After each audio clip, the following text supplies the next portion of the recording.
Hello, greetings and welcome to the Sacred Surf Shack. So today I've got a new mic, I've got a new Rode mic.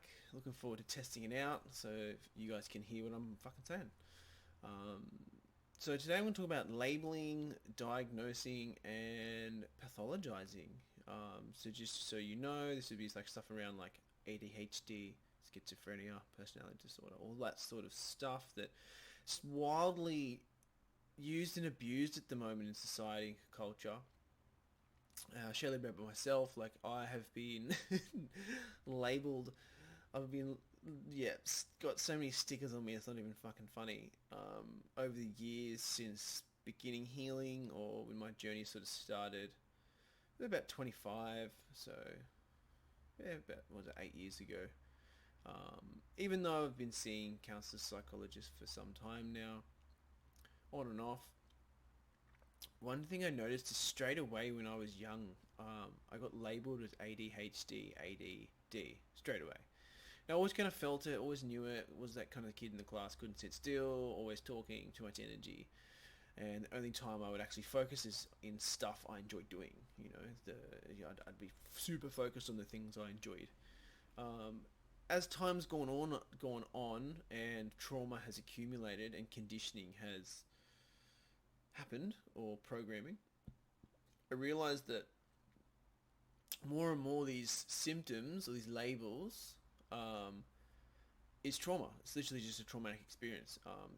Rather than I am neurodivergent or I am depressed or I am schizophrenic, it's more as that I am experiencing symptoms of the disorder, schizophrenia, ADHD, personality disorder, whatever it is. So I've been like labeled so far from psychiatrists and whatnot, many different things: ADHD, ADD, dyslexia, BPD, so borderline personality disorder, major depressive disorder, complex PTSD, which that one is pretty real, being in the military,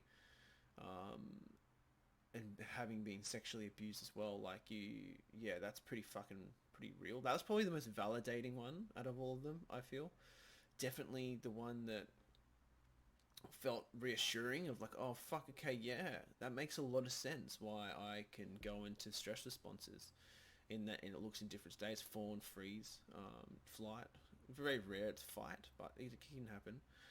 Um, However, anyway, I'm rambling. So what I've come to realize from having been labeled by all these different stickers is it's so easy to go and identify with that and go, I'm this, I'm that, I'm this, that thing over here, and then this is how I behave. And then it can become a bit of a bypass. We can actually use it to bypass, oh, but it's just my ADHD playing out. It's like sorry, not even bypass, it's a justification. Oh, my behavior's like this because of this. Well, no, you're experiencing this because of a set of events that created the container of the label. So we're using ADHD, ADD. Um, more often than not, it is childhood wounding. You know, I always wonder like how much of this would be happening in the East. You know, with the monks and in that sort of area. Like, is that a thing or is it not? I don't know. Something to think about, I guess. Um, However, like how I've experienced it is the more in which that I heal wounding or recognize programs and beliefs and assumptions and uh, alchemize it or bring more awareness to what it is, the experiences of my childhood, the less these symptoms manifest in their negative sense or as a bad behavioral sense. So it's like I feel like people were using it into culture at the moment as a bit of a scapegoat, as a bit of an excuse for their shitty behavior, which is, it's not really on, but it's easy to become identified. I know for myself, I noticed I was identifying a little bit with ADHD and ADD. I was like, oh, and dyslexia, like, reading for me can be quite challenging at times. So it's like there was like an identification. It's like, oh, I can't read because dyslexia, or no, I can't do that thing because I've got ADHD, you know. But then I realized it's like I'm limiting myself by doing that. Literally limiting myself from being, yeah, I'm like limiting myself from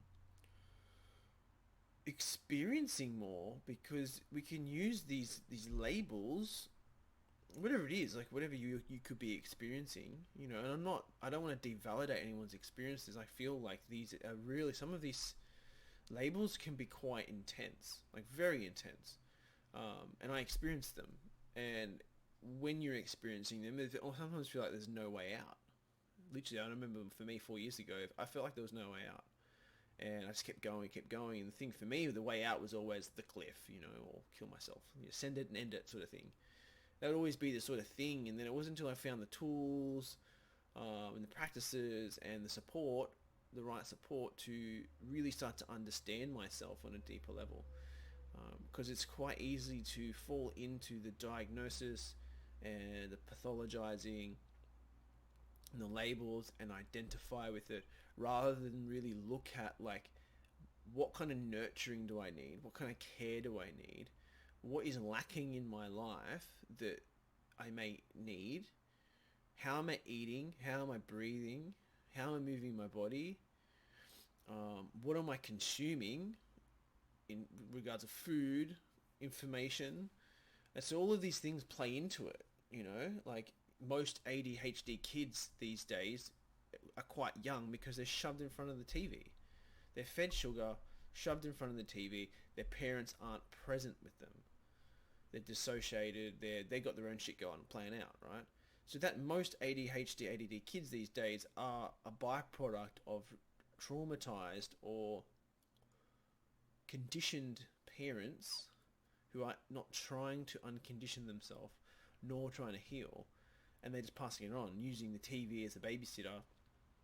High stimulation, sort of like, you know, intense colors and sounds and shit going on, and then throwing more toys you can poke a stick at them, so then they don't know what to choose. They've got too much choice, which then just creates just sort of world, you know. And that could be and probably is one of the reasons why we have more ADHD and ADD is on the rise. So technology is, you can be your friend and can be your foe, depending on how you use it. So yeah, like for me, it's been a challenge to heal. But for me, I'll share how I healed it, or healing it. And for me, it's always been meditation, prayer, nature, movement, breath practices, as well as having a therapist and a coach, some sort of therapist, coach, mentor who is specialized in working with trauma, informed or trauma informed, as well as having good friends around, you know, people who aren't going to take advantage of your disorder. Because sometimes, like, you know, I'd be the one doing the wild shit at parties and in friends groups, and then they egg you on. So being mindful that we don't want to be surrounded by people who aren't supporting your journey into understanding yourself and healing. And sometimes that can be the hardest part. It can be really the hardest part to put that boundary in place and go, no, I need some space. So there's a lot here that I've just shared around labels, diagnoses, pathologizing, and I'll leave you with this: is see if you're identifying with anything. You know, it could be as simple as, I am depressed, I am anxious, you know, I have anxiety. It's not you don't have anxiety, you experience anxiety. You are not depression, you're experiencing depression. And all of these symptoms have a message in them, encoded in them for you, you know, to unravel and unfold. And yeah, it's teaching you. The body always is always telling you what it needs next. So I hope that lands for you. And yeah, I'll leave you with that. Thanks again. You.